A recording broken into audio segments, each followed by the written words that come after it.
Hailing frequencies open, and welcome to Star Trek Discoverage, the live podcast that boldly goes into excruciating detail about this week's episode of Star Trek Picard. I'm your host, Aaron Coker, aka Caliban, and Ricardo took 4 cakes, which is nothing compared to Lex Luthor's 40. Come on, kid, you're just embarrassing yourself. Joining me on the show, as usual, is my co-host. She's also the co-host of the Generations Geek podcast, a more or less family-friendly celebration of geekdom. It's Ella Pearson. Ella, welcome back to Discoverage. Thank you. It is great to be back here on this, the 21st of April. We're getting closer to the end of Picard, also getting close to the beginning of Strange New Worlds. And here at the beginning of the show, we talk about news in the world of Trek, although you have something to say. The other day I realized how close we were to the start of Strange New Worlds, and I don't think I'm ready for it. You're not ready. Like, I don't think I'm emotionally prepared. Right. I think I'm going to have a lot of feelings. I'll watch it farther in advance of the show than I usually do, maybe. Yeah. To get, so that some of it gets out of me before we go live on the air, but we'll see. We'll try to send a message tonight, see if they can kind of hold it back a little bit. That'd be great. If they could just a real mundane pilot, that'd be fantastic for me. Yeah, right. Just play like a dial tone or a test pattern. Just let us kind of ease us into it. The reason I bring it up is because we have some information about the first couple episodes of the show, and if you and Ripley want to hear the details, I can give them to you. They might be. I think I can stomach that. Okay, all right. They might be slightly spoilery just for anybody else who is listening. So I'll let you know that right now. The reason we know these is because they have populated the IMDb page for the show. So we have a couple pieces of key art and some photos, titles, and some episode summaries, which I will give to you now. Episode 1 is called, fittingly, Strange New Worlds. It will come out on May 5th. And the summary of the episode is, Captain Christopher Pike comes out of self-imposed exile to rescue an officer gone missing during a secret mission. Episode 2 is called Children of the Comet, and the synopsis is, an ancient alien relic thwarts the Enterprise crew from rerouting a comet on track to strike an inhabited planet. Episode 3 is called Ghosts of Illyria, and that episode is Una must confront a secret she's been hiding when a contagion ravages the ship, incapacitating the rest of the crew. Episode 4 is called Memento Mori, and the summary for that is Pike must find unconventional Starfleet methods to deal with a malevolent force that attacks the Enterprise. And the fifth episode is called Spock Amok, and the summary of that episode is a personal visit causes a comedy of errors during Spock and Pike's crucial negotiations with an unusual alien species. So those are our 5 summaries. There also, like I said, was a few pictures and other like stills from the show, promo material, and they're pretty incredible. I mean, I could just sit and describe them to you, but some of these sets look amazing. Some of these effects look very, very detailed.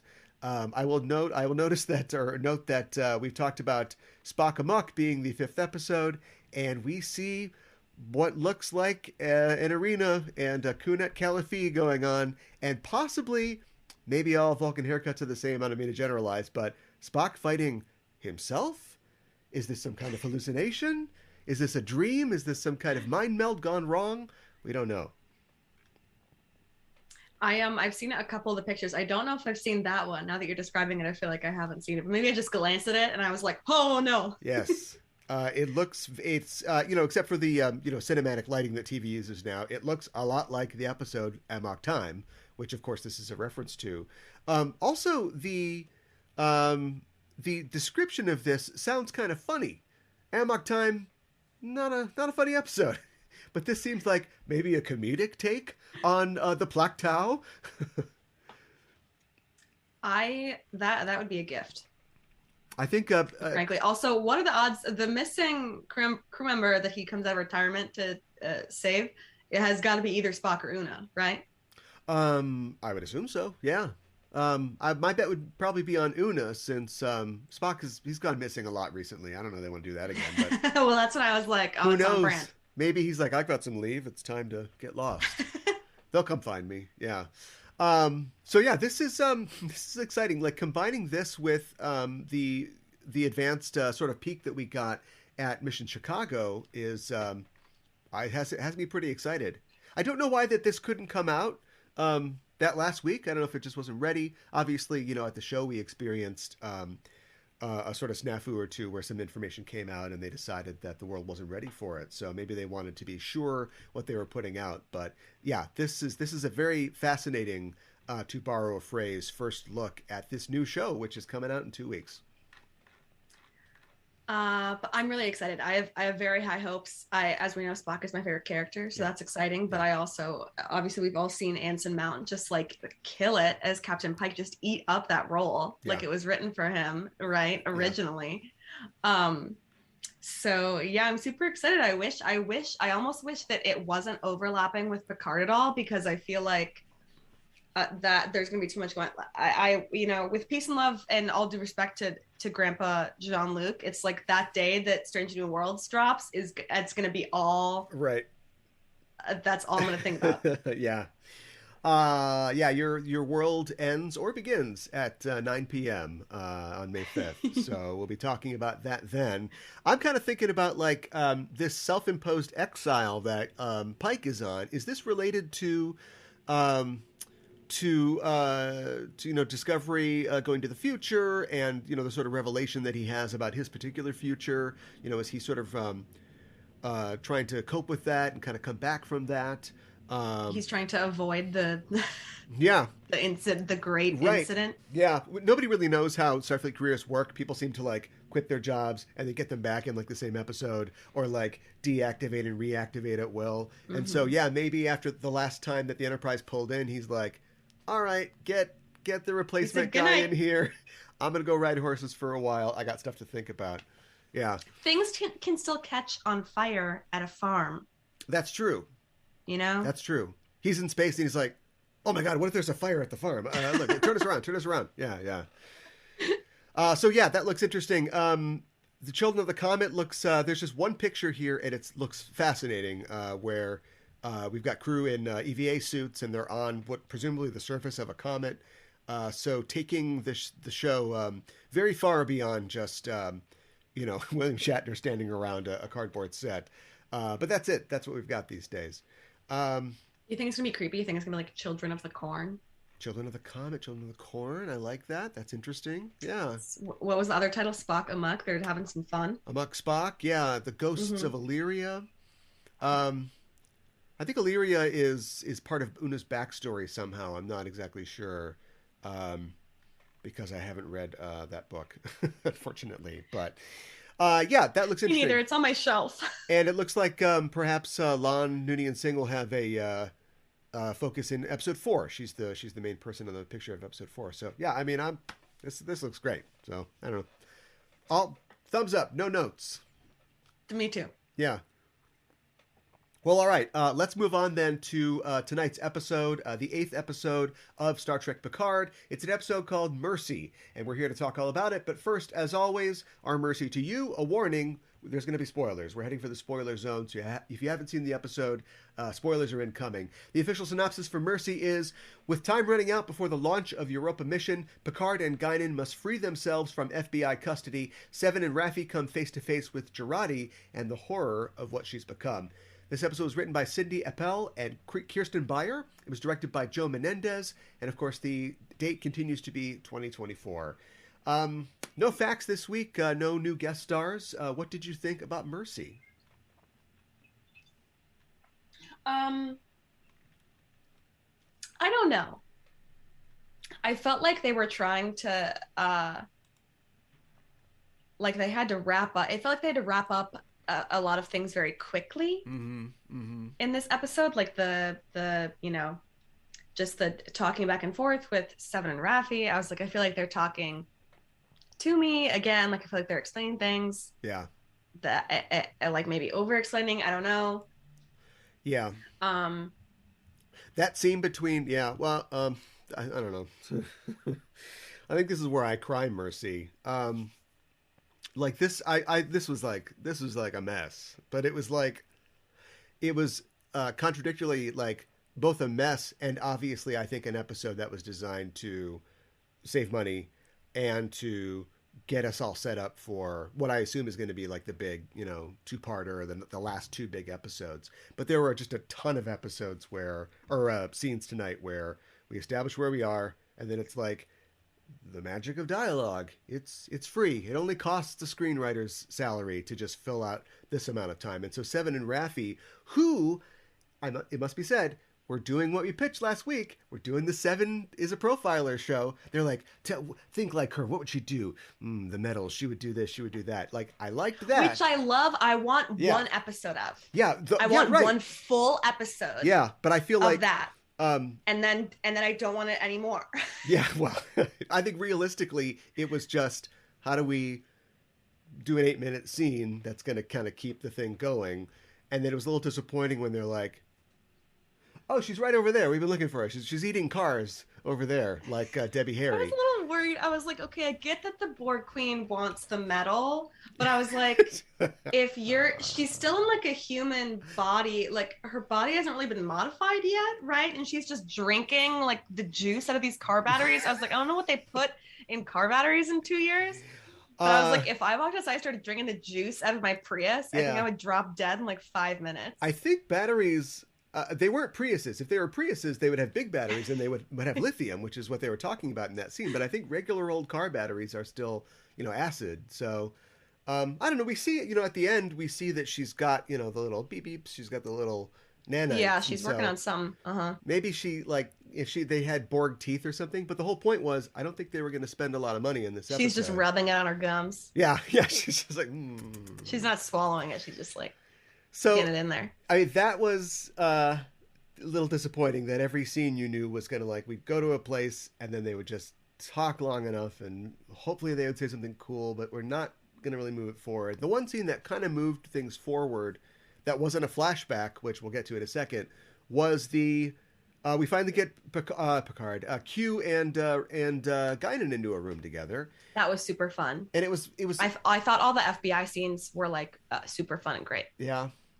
I don't know if they were super fun and great, but I think they were probably the most solid part of the episode. But you get those two together, and it's like, okay, finally they're together. But clearly that was a scene that was just like, okay, if anybody doesn't know where we are, and maybe we had some other threads that we didn't bring together, like now Q is just going to tell her, yes, I'm dying. Yes, this is what's going on. Here are the stakes. It's like they're resetting the stakes. And then after that, she telepathically projects to Picard or something like that. There were that combined with, I got a lot of thoughts. That combined with the random flashbacks, which is always like a very weak storytelling device.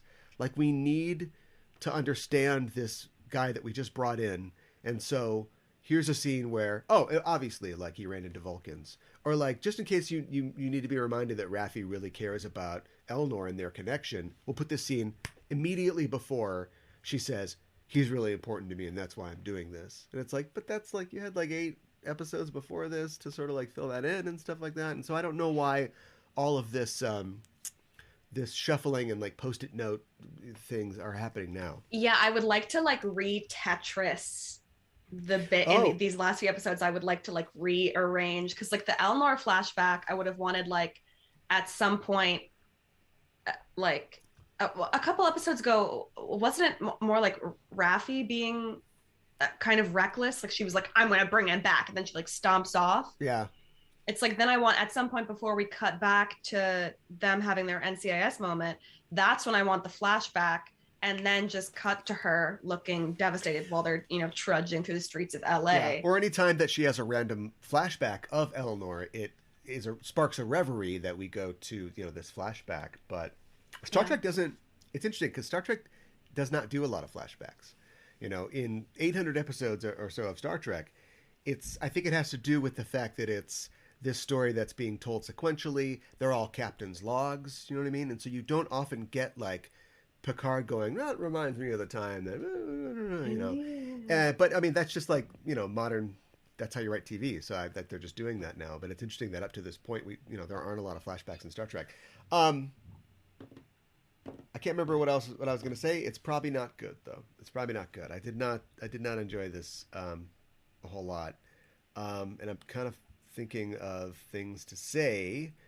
Uh, I'm stuck. What did you think about the resolution, semi-resolution? I'm sure there'll be more next week of Corey and her father. Her, learning the truth. Him combining or confirming that for her, and then her, with Q's help, making this choice to sort of move on and move out. You know, was it satisfying? Why do you think that Q did that? Did he do that just to spite Soong, or is she unknowingly still a part of this plan? She steals a car and runs Picard over again, or like what's the end game here? I mean, I think that she probably has to be like, there's got to be a plan. Like, I don't know whether or not she's like maybe she's walking away. She's gonna go. Maybe she's gonna help Q with something. I don't know, but I feel like she's not just like. I mean, walking away. It's like, where are you gonna live? What are you gonna do? Yeah. Like, is there a plan? I don't know. I don't really have a clear understanding of what her motive. Well, I know obviously her motivation is to get away from Dr. Stinky, but after you are allowed to be outside for the first time in your life. Yeah.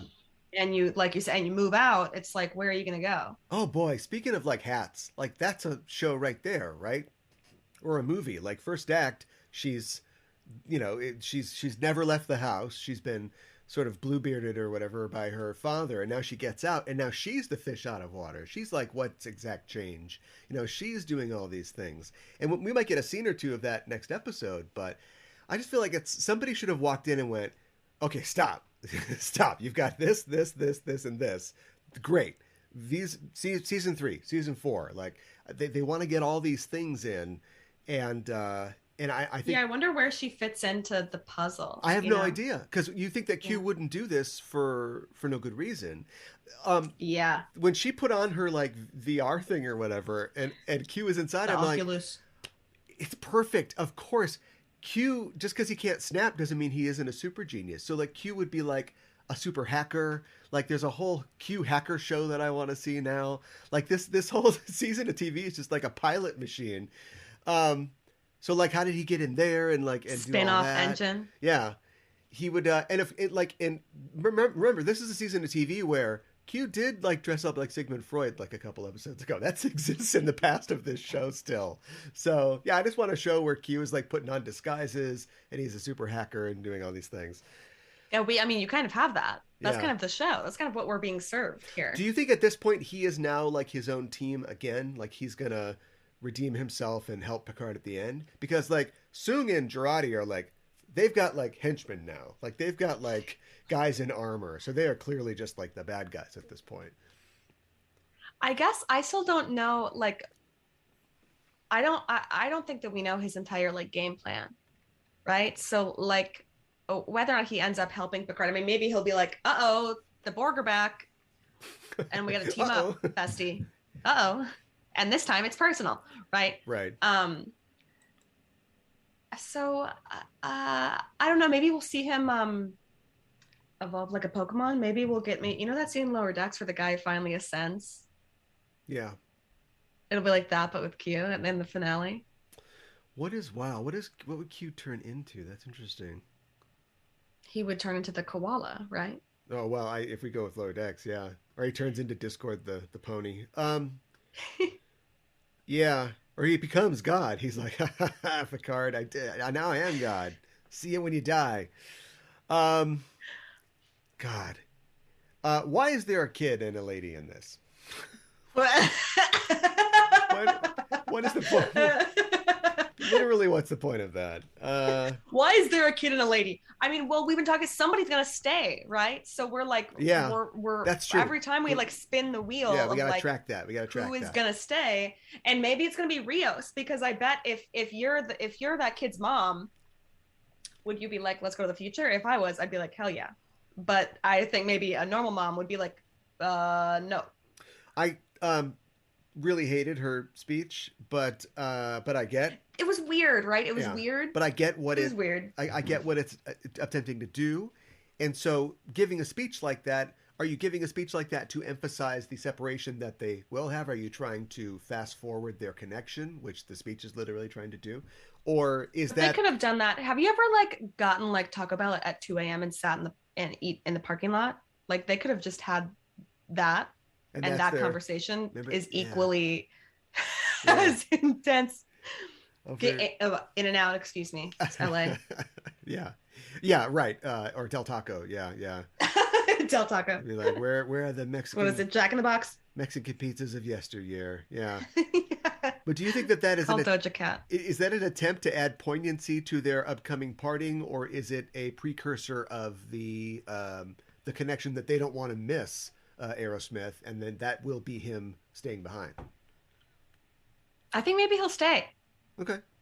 Because now you got it's the whole package. You got a wife and a kid right there. Yeah, the kid likes cake. It's easy to give him some cake, and kid likes cake. Kid likes the spaceship. Yeah, he likes cake, but he hates soccer, and so no, it's a deal breaker. So Gotta go.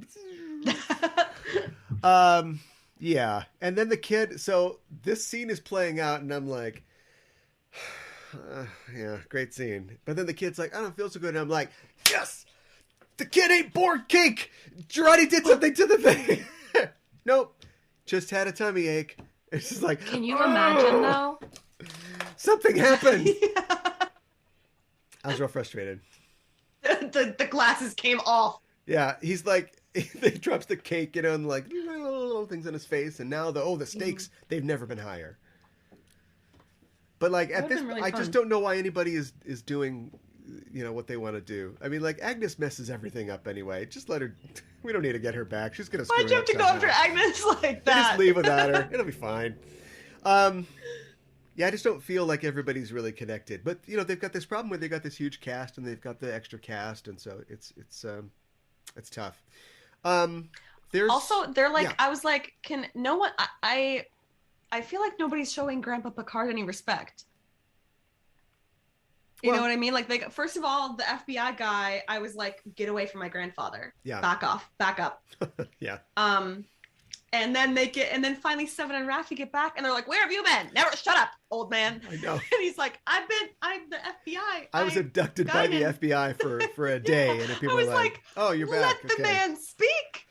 Yeah.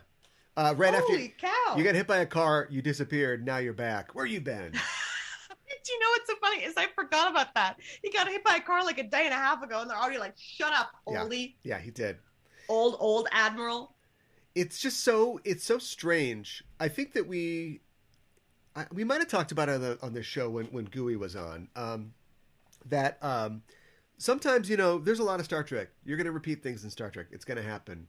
But like generally, if you touch something again, you want to at least acknowledge that you know that you've done this, or do a twist on it, or something like that.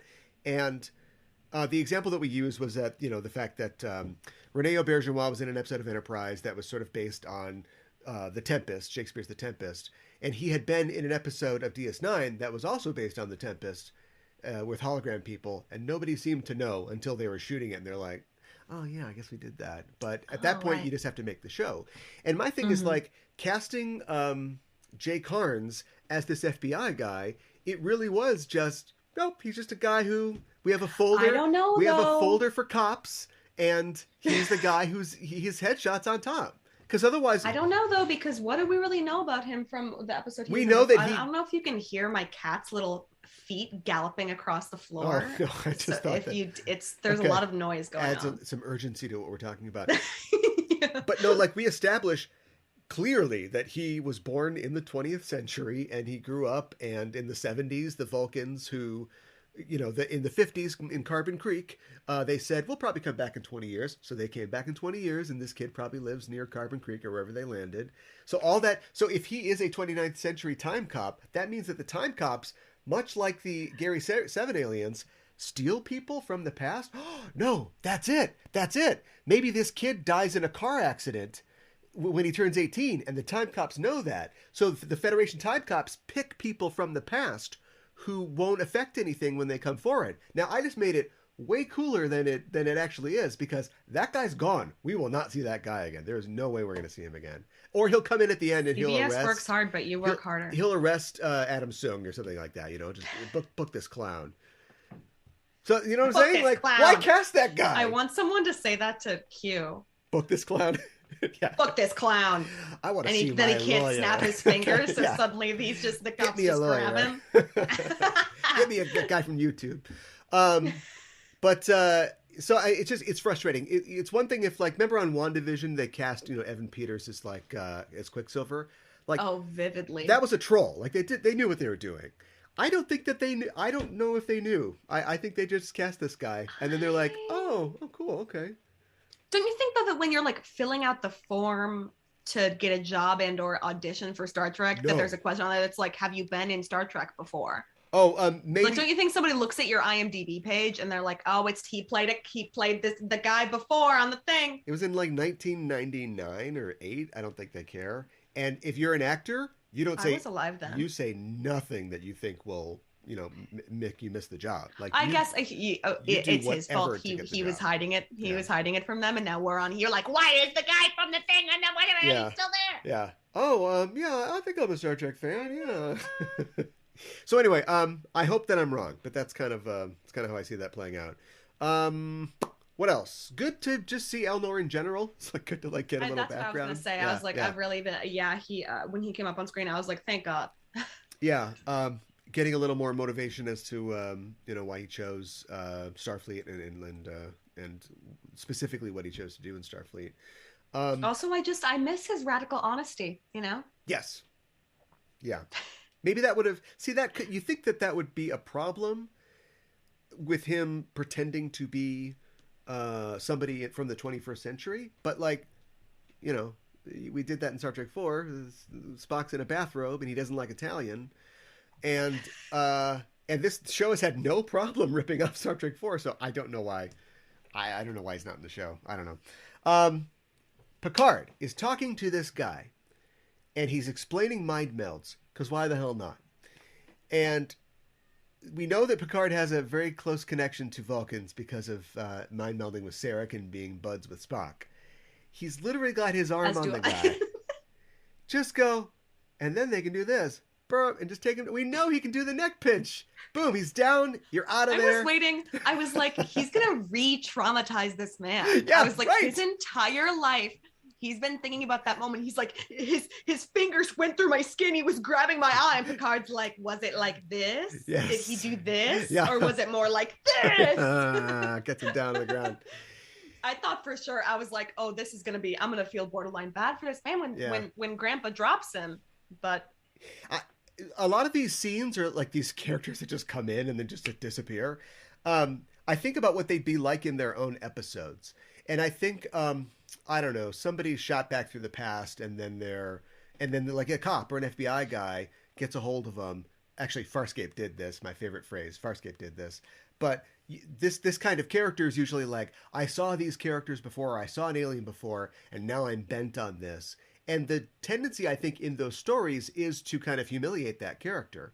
So I guess I'll give them points that it is a very Star Trek thing for our Trek characters instead to go, it's tough for you to hear, but this is what it is. I want to be honest with you, and I'm sorry that happened to you. And not just be like, whatever. Little Green Men, the DS9 episode aside, that's just kind of a fun, jokey episode. But anyway, so I like the fact that that's how Picard dealt with it. But like I said, I don't think we're ever going to see this guy again, so... I mean, fingers crossed. I feel like the casting, I don't know. I've still got I've got like half a tinfoil hat on. I've got like a tiny tinfoil beanie. Okay. A tinfoil beanie, pillbox hat, something very small. Yeah, like the... A fascinator. When you see a man wearing... Just like, when you see a man wearing a tiny beanie and you're like, oh, I do. vlogger. It's like, oh no, it's like, that's what I have on, but it's tinfoil. Yeah. Like Bluto, right? Bluto's got a hat like that. Popeye's enemy. Well, let's move on to talk about... So do you think that we're going to have like Borg with guns now? God, I hope so. Right? Because the whole thing with the Borg is like they just like they're zombies, but now we've got like Borg with guns. So they got like the thing, but they're like Borg with gun.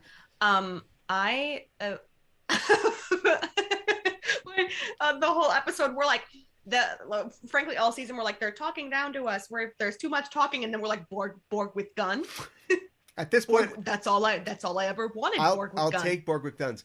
This whole at this point, now that I've kind of totally given up on this season, I realize that it reminds me of another show, a Netflix show called Another Life, which stars Katie Sackhoff, and it is about astronauts who are going to another planet.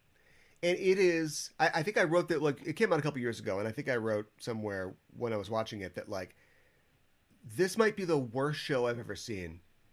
I think I love it.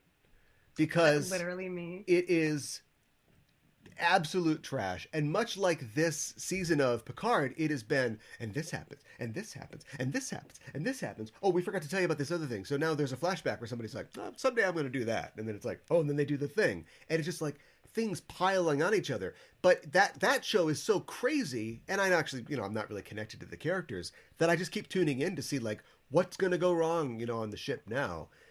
This seems to be, I feel like they feel like they tried to structure this as well as they could, but it's just been like an avalanche of just things happening. And it's just hard to feel grounded when you watch it. But there's a kid who likes cake. But there's a kid and a lady. Yeah. I think I would agree. It's hard because they really had me in the first half. I really was very stitched in and intrigued and like excited and having way more fun watching those first few episodes than I had.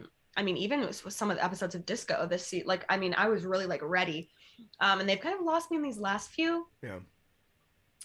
I was into, we talked earlier in the season about how it was kind of like the first 3 episodes were all kind of their own pitches, like for an hour of a show like this or a show like this. And I guess we probably should have thought at that time, if they keep doing this, can you do this for like 10 episodes? Is every episode going to be like a new pitch for like... Yes. And it's just like how Biden keeps extending the student loan relief thing, right? It's just like over and over. We gotta cut this part out. Yeah, we like that. We want him to keep doing that. One more, another one. But they're maybe... getting really pissed, Joe. Another one. But maybe it just can't... Maybe you can't sustain that. And neither can Papa Joe. I don't know. Yeah, well, it's a direct analogy. We thought that, not as much political talk as I thought. They definitely went hard on ICE early on, and then I did think that we were going to see some more. I thought that there was going to be some more violence against the police. Yeah, and the way which we've gotten some. Yeah, but now it's like Spearhead. It's like, who are these guys? Like, they're just like private security. Like we thought it was. Yeah, I thought it was going to be more kind of political, and like the answer to the question, how are they going to deal with the gimmies and the ghosts and everything from DS9? They're not. They're just going to pretend like it doesn't exist. Which fair. That's fair. But well, we don't know. I'm willing to give them that because it's like, what did Q do? Where do you take them? Oh, okay, all right. So for all we know, like we don't know anything about where they are, and all we know is what Q said. Really, right? Yeah. But if the change is just something that happens in 2024, things shouldn't be different. I don't know. Yeah, but if Q just snaps his fingers and he's like, now you're evil, it's like, well, what else is, Dr. Stinky is here. I really have I don't know. Yeah. I'm not that bothered by changes because it's like, I don't know really what's going on. Plus it's like, it's the butterfly thing. Yeah, but that's what it is. And this is, I've kind of said this before, but I just feel unmoored. Like when you have an alternate universe, one of the reasons that it works is because it's different and you can, be very creative. Like Vic is real in this universe. We don't know why. You can do things like that, but it stands in, opposition, a mirror to the world we know and the world that we want to get back to. And things are just kind of different in this. Remember that Laris is in this, but she's like Talon. She's another character. Remember that? Like, I keep remembering Vaguely. that happened in this show. There are so many things that happen, and they happen so with such celerity, and then with no connection to each other, and it's hard to pin it down. When our characters go to the mirror universe and you go, oh, Sulu's got a scar and they have to like do this and be real mean, or otherwise they're going to get found out. Like we understand like what the stakes are here. And then at the end, Kirk says, you know, you could change things, you could make it different. And then a great series of books by David Mack is written off of that. But this is like, you know, we know that they're just going to fix everything. So it's like, what's at stake? You know, what has changed? Maybe a change happened already, and they're going to do something that sort of like corrects the change. So that way you could, because we've got a problem now. Like by accident or on purpose? Here's what I mean. We've got a problem right now where we're kind of living in this time that the old shows have said is the future, right? Like 2020, 2024. So what you could do is like, you could have the change already happen. Like in the 80s, Q caused a satellite to fall or something, and that caused changes up to like 2024 when Picard and crew did something that kind of like righted the track. So that 40 years could be different, and you could do say whatever want. Oh, because of these changes, this happened or this happened. You know, have there be some effect that we have to reverse, because coming to the point, usually like a change will happen, like Back to the Future. You know, a change happens, he's got to go back and keep the change from being a change. He has to stop the change from happening. We keep hearing about this change, which is like the Europa mission, I guess, which we still have not really seen a lot about. And all they're trying to do is just stop it from happening. But we don't ever get the future where Biff is a casino owner and Marty's mom is strung out. Like we never see like the real effects. Like this is what 2024 is supposed to be. And unlike DS9, where it's like, that would be scary, we're living in that future. So like, what do you want to say about like our present, which is this future? I don't know, man. It's tough. It's tough to write a TV show, especially when that's a sequel to a show that's 35 years old. Like I completely sympathize, but wow. I don't know. I'm done. I'm not going to say anything else. Go ahead. I talked too long.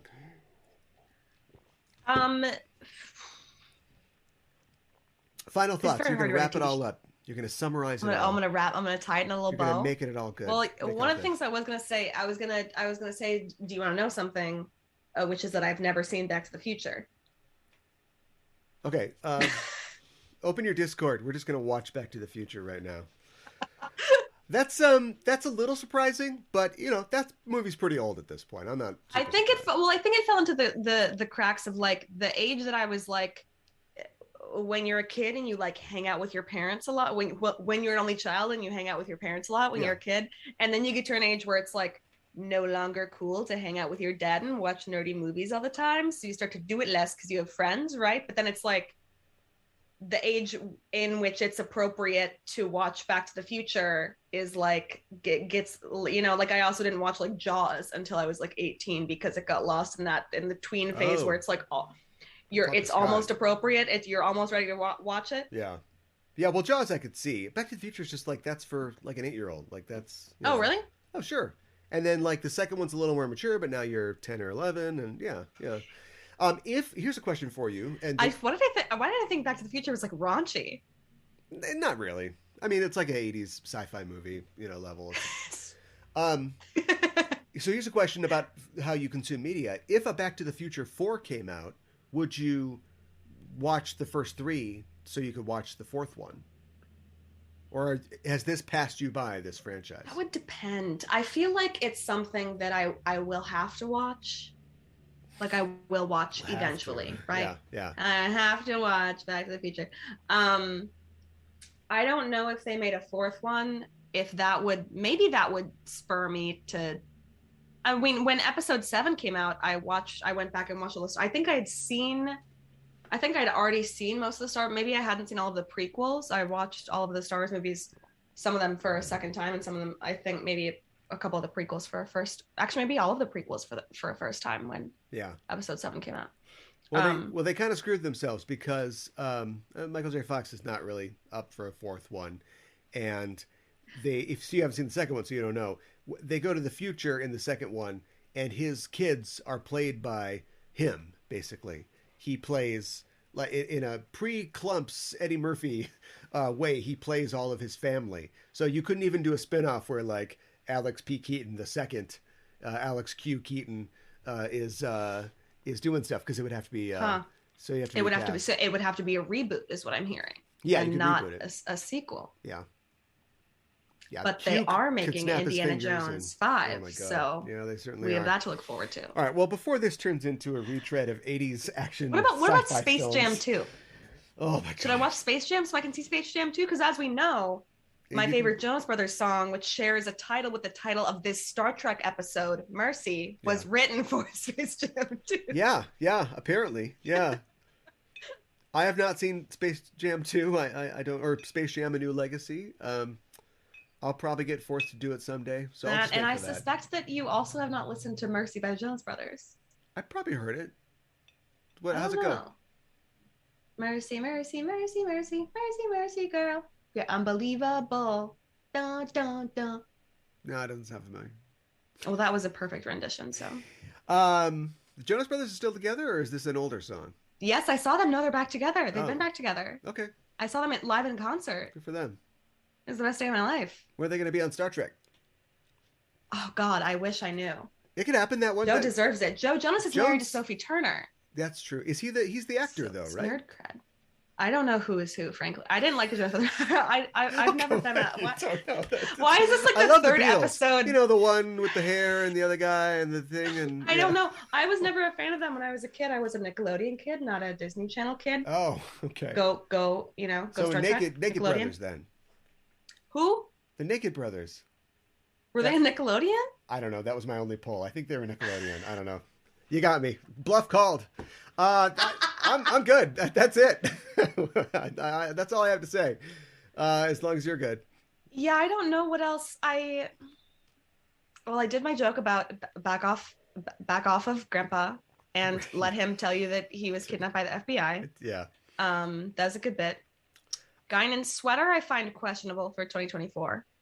Okay. The denim collar, long, shapeless cardigan. She's a woman at a time. She's got her own sense of style. Well, you're right. I'm so sick of this now. Like, it's like that was kind of the joke. What? So remember, like, Q Who, the first time that Guinan and Q are in the same room, she's like, oh, it's Q. And he's like, oh, Guinan, Oh, I totally see forgot you're about that. back. Yeah.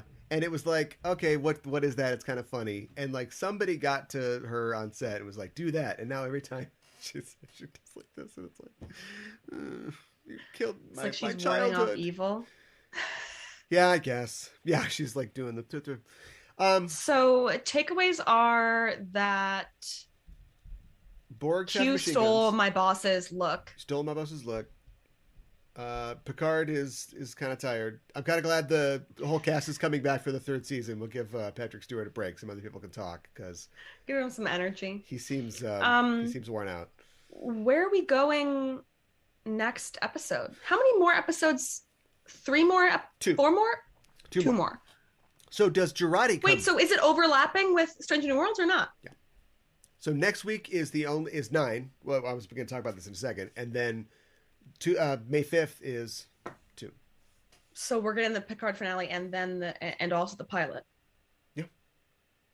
I hadn't really put those pieces together for myself. Right? Yeah, I think so. Yeah, that's why I said 9:00. We'll be doing. Yeah. Yeah. I thought that it was going to be more of with the Disco and Picard, there was like a few weeks. No.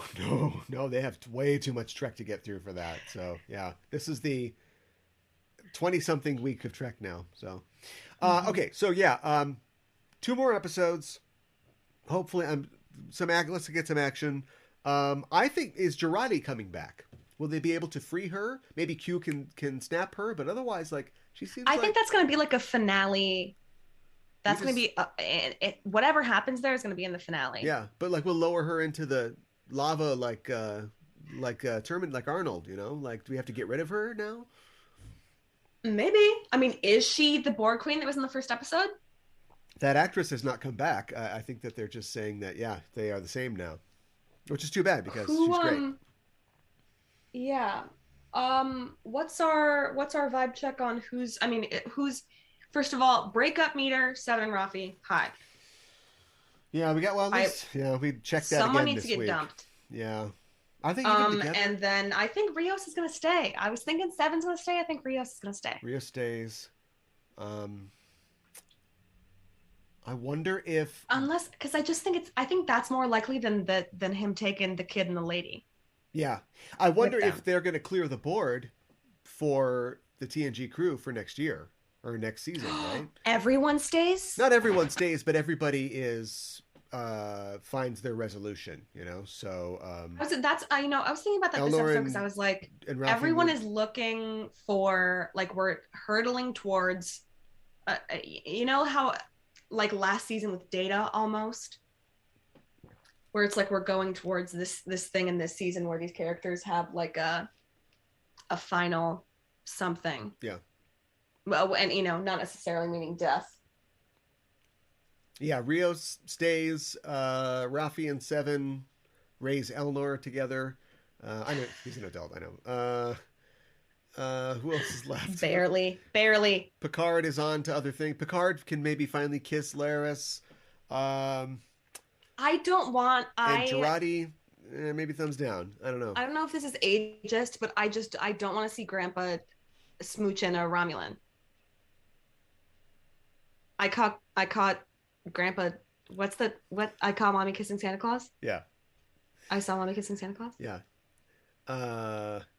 Yeah. Underneath the mistletoe. Yeah. On Talos 4. Do they have mistletoe on Romulan? I don't know. I think there's an You know who knows? Michael Chabon knows.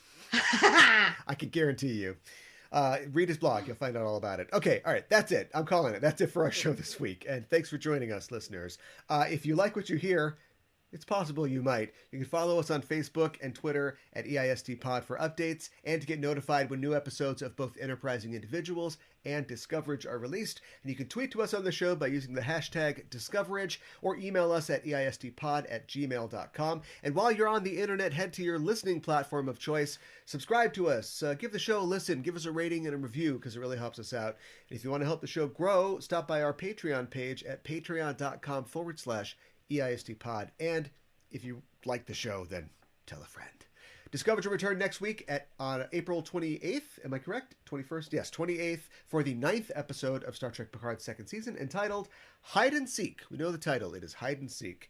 We'll be here next Thursday to cover it. We'll be going live once again at 8 p.m. Central, so join us then. And follow us on Twitter or Facebook to get notified when we're live and broadcasting. In the meantime, check out our main show, Enterprising Individuals, at enterprisingindividuals.com. Every Wednesday on the show, I and a special guest discuss in excruciating detail a selected film from the Star Trek franchise. We also have news from the Trek sphere and interviews with special guests. Our latest episode just dropped, and on it, I'm joined by comedian Asterios Kokkinos to talk about Star Trek IV, The One with the Whales. We talk probes, bus punks, and colorful metaphors. You can hear that episode at enterprisingindividuals.com or wherever you get your podcasts. And I also wanted to mention that a new episode of my podcast, Backtrekking, came out today. Backtrekking is the podcast where my co-host, Gooey Fame, and I discuss the origins behind your favorite episodes of Star Trek. And this week we're talking about the DS9 episode, Bada Bing, Bada Bang, and the classic Rat Pack film that inspired it, Ocean's 11. Forget about it. It's not the Soderbergh remake. We're talking about the one with all the drunk singers in it. So Backtrekking can be found on Twitter at Backtrekking or wherever you get your podcasts. Ella, thanks as always for joining me to talk about tonight's episode of Discovery and remind people where they can find you online. Thank you. I have a podcast called Generations Geek. We've got some episodes coming up. But until then, you can follow us, Generations Geek, on social media, wherever you get your podcasts. Excellent. Or you can follow me at Gondar Gold. Awesome. And I am at KA1IBAN on Twitter, and you can find all the shows on the Just Enough Trope Network at Just Enough Trope on Twitter. And that is it for us. Thanks for listening, everybody. We'll see you next week, and we are signing off. This is Aaron for Ella saying, live long and prosper.